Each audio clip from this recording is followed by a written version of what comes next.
was born here in the Valley and grew up here in Toronto. Went to Toronto High School, graduated in 1968, and that's when I stayed the summer here. And I decided I needed to do something. That's when I went in the Air Force. I took my boot camp at Amarillo Air Force Base, Texas, which closed shortly after we left. It was different. We got there very late at night. And of course, you've got 60 people running around in circles not knowing what they're supposed to do. And I thought, what did I get myself into? But it smoothed out. It was an experience. You trained hard. I never ran so much in my life as I did in boot camp. But it was rough, but they were fair and they were firm. And it was not as bad as an experience as people put it out to be. It was just good people make the difference. And we had good drill instructors. I remember a lot of guys just being together, being scared to death and being lonely. And we just clung to each other.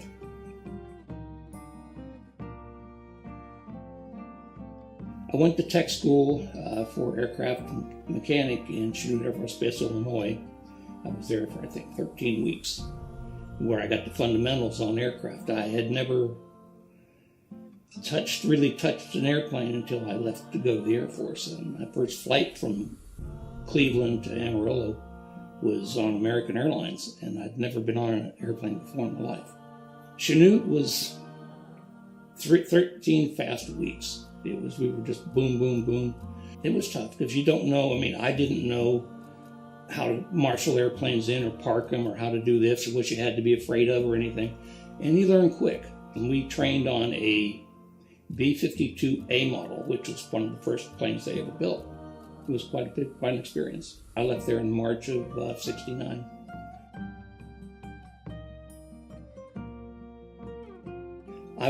We were in a dorm, in a room, and I had roommates. We all wanted to go back to our states. The day we got our orders, we were at school and they stood them under the door in our room. And we got in there and picked up our orders and stuff. And I got McChord Air Force Base, Washington, all the way on the other side of the country. And one thing about the whole thing, I spent almost 21 years in the Air Force and never got stationed east of the Mississippi.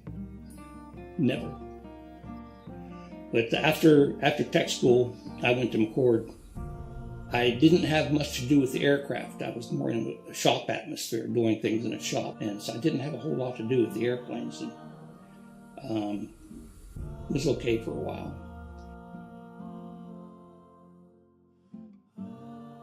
My girlfriend and I, we broke up.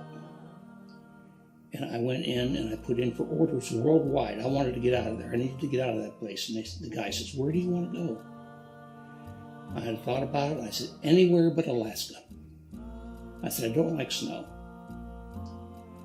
3 months later, I got orders to Anchorage, Alaska. And it was, that's where the aircraft experience came in. It was a different thing.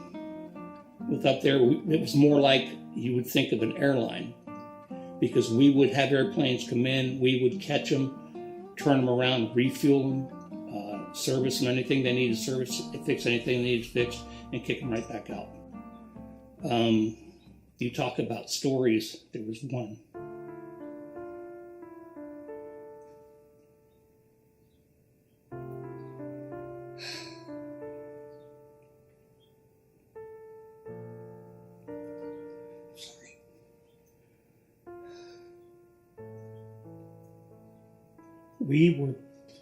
We had to catch a plane one night,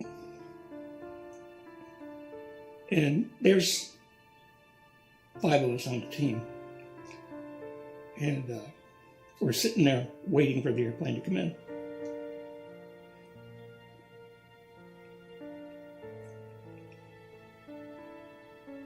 And we're talking, everything's fine, and we got a call on the radio, and they told us it was a mortuary flight.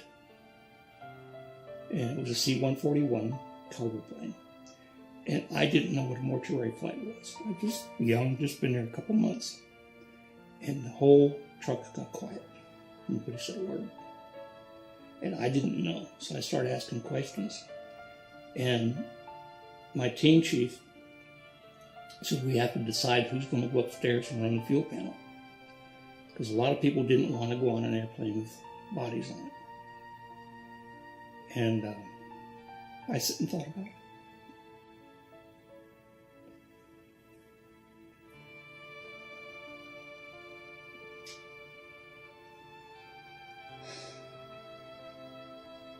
I did it. I figured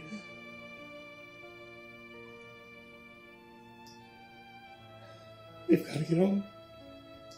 I got to do it. But it was kind of, I don't know what you'd call it, but I got up in the airplane and I looked back at that cargo compartment.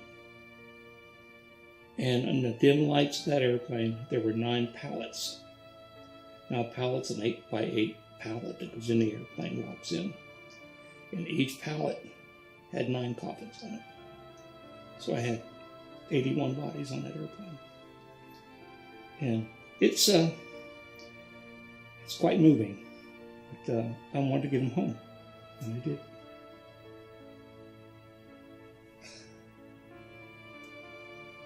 Fortunately, that's probably the saddest part of my career.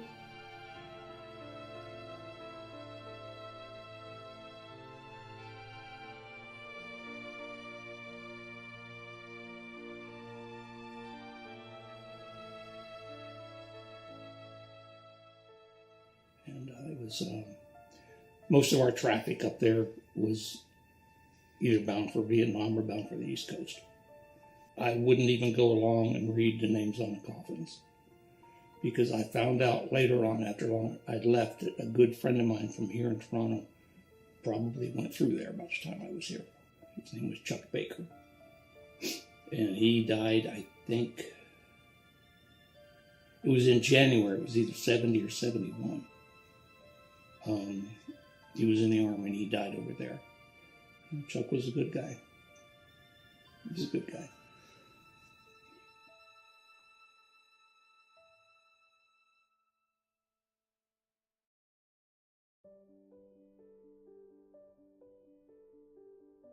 After Alaska, they sent me to Travis Air Force Base, California.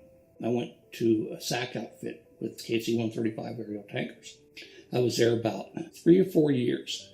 I was on a maintenance team where we would catch the airplanes when they come back and refueled them and serviced them and inspected them and fixed them and got them ready for the next flight.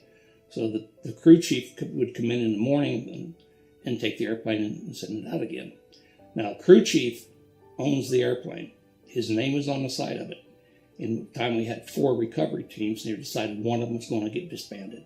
And I didn't want my team to be disbanded. I had the best team. I went to work one day and we're out there, and I got a phone call from my flight chief that said the chief of maintenance wants to see me. And chief of maintenance is a full bird colonel. So I jumped in the truck and went to his office. He told me to sit down. I thought, uh-oh, I'm in trouble. And he sat there, he says, first thing he looked at me, he goes, "You're not in trouble." I went, "Thank you." And he says, "I want you to become a crew chief. I think you could be a good one." We talked about it, and he didn't order me to do it. He asked me to do it. And I said, okay, we'll give it a try. And it was the best thing he ever did. I became a crew chief, and I loved it. It had a lot of benefits. One that hooked me, hook, line, and sinker, was I got to fly. I was crew chief for 2 years, and all over the Pacific, all over the United States, and I loved it. Because you're laying up there, you're sitting up there in the airplane, and on a 135, when you're refueling the other airplanes behind you, you're laying on your belly looking down at the airplane. The guy that does the air refueling is the boom operator, who's right in the middle, and I would be off to the side just watching as an observer. The fighters come up behind you, and then a B-52, that big, massive B-52 comes up behind you, and you think, I hope he don't hit me, because that's 40 feet. The boom's 40 foot long. And he's right up there behind us. And it is something awesome to see. It is really awesome to see. But as a crew chief, it was tough. It was really, really tough.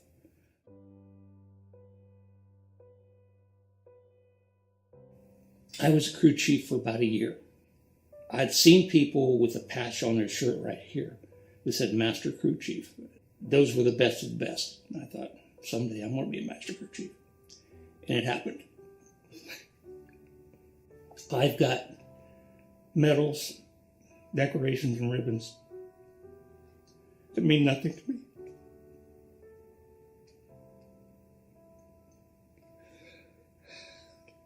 That badge does. Master Crew Chief that's what we were. They called us the best of the best. And I'm proud to say I was one. When we got it, the group commander sent our parents letters telling our parents what we did. My dad was the first one to write him back. But being a crew chief was the best job I ever had in my life. And I've done a lot of different things. I love being a crew chief. I love flying. I love everything about the job. It come down to it. After 2 years, my wife got fed up with it because I was gone so much. And she told me one day, she says, it's either me or that big gray monster you got out there. And I said, okay. So I went on to other things. I became what's called a flight line expediter. It's a guy that runs around the truck and he's got a board with all the airplanes on it and he knows what's going on. And he's a liaison between the aircraft and job control, the people that control the maintenance, and then the crew chiefs and stuff, and everybody's running around. I was on expediter duty for probably 4 or 5 months. And the guy that got my airplane after I gave it up was a guy named Mike Ward. And Mike could not get that airplane off the ground to save his life. I had 63 on-time takeoffs in a row. I never had a late takeoff. Mike could not get the airplane off the ground. And he came out one day and he got his toolbox and he threw it in the truck and he come out and he said, I want to go launch that hog again. I want to move that pig in the air today. If it's the last thing I ever did. And I looked at him, I said, you'd be nice and you talk about that airplane in a much better tone. He goes, what do you mean? I said, I'll show you how to get it off the ground. I'll show you how to do it. And he goes, I dare you. I said, come on. So we went out, we drove out to the airplane, got out of the truck, walked up the airplane. I patted her on the nose. I said, sweetheart, you're going to fly today, aren't you? He looked at me and goes, you're crazy. I said, no, she's going to fly. Got her off the ground. She went on time. I said, that's how you do it. You talk to it. But the funny thing about it, with that airplane, a crew chief in his airplane is a sacred thing.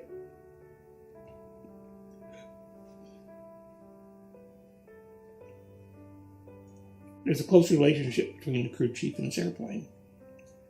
And I come to find out a couple months ago, my airplane is over at Rickenbacker in Columbus. And when the weather breaks, I got a guy invited me over to go see her again. So I can't wait to do that. The whole experience in SAC was something else because you had to be the best all the time. There was no, this will get by, this will get by, this will work. No, it doesn't work anymore. It has to be a certain way all the time. So, but anyway, after I got done with the expediter stuff, I spent the rest of my time at Travis in quality control.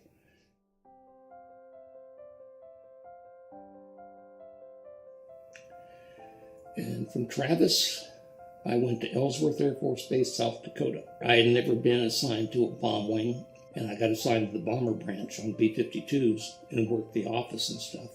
Spent 3 years there. It was kind of a rest from Travis, because Travis was just boom, boom, boom. And not being assigned to an airplane anymore, things a little bit slowed down. The sad part about being in the military, and especially in the Air Force, is you advance in rank. You get away from what I call the fun jobs, being a crew chief and stuff like that. So I was in the office one day, and I got a phone call from a friend of mine. He was in Strategic Air Command Manning. He goes, Bruce, do you know who this is? I went, no, sir. He goes, it's Keith Simpson. He says, I want you to go to McConnell Air Force Base.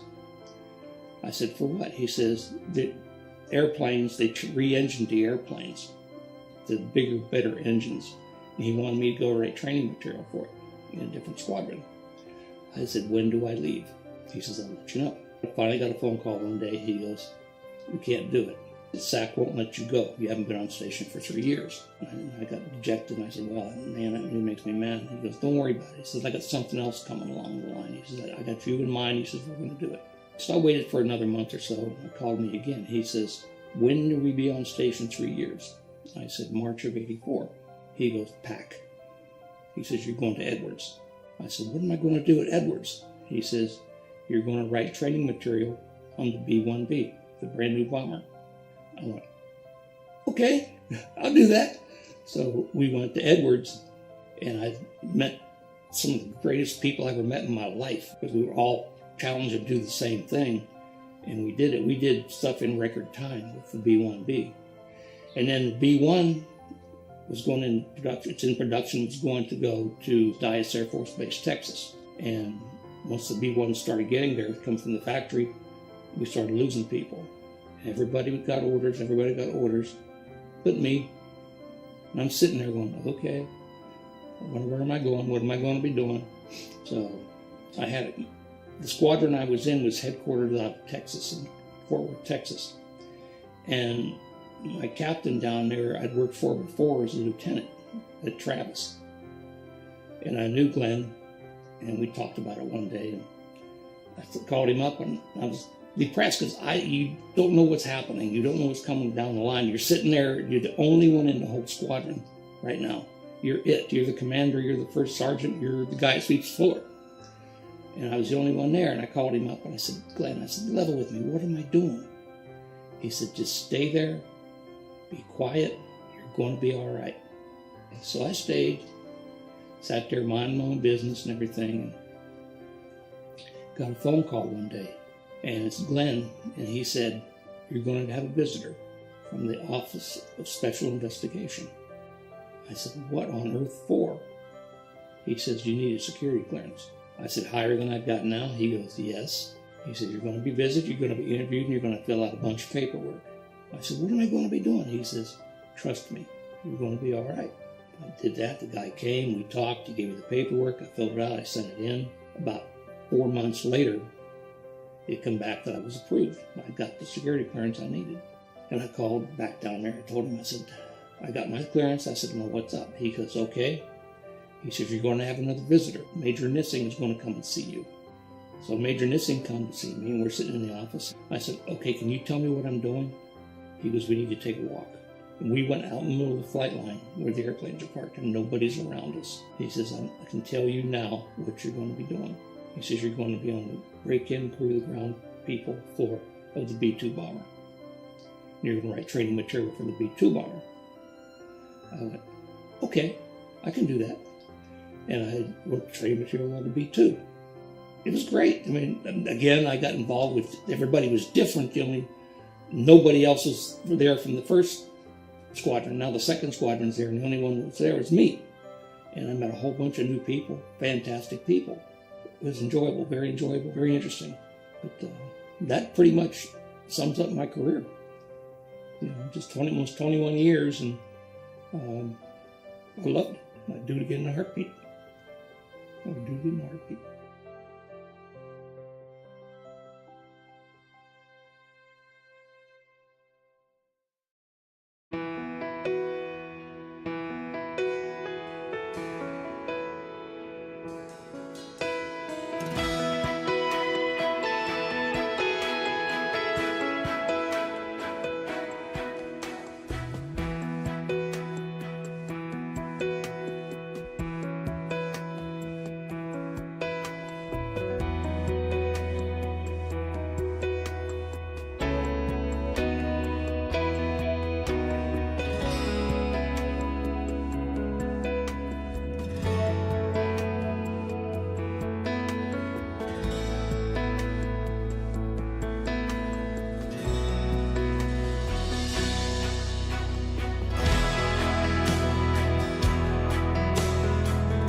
you.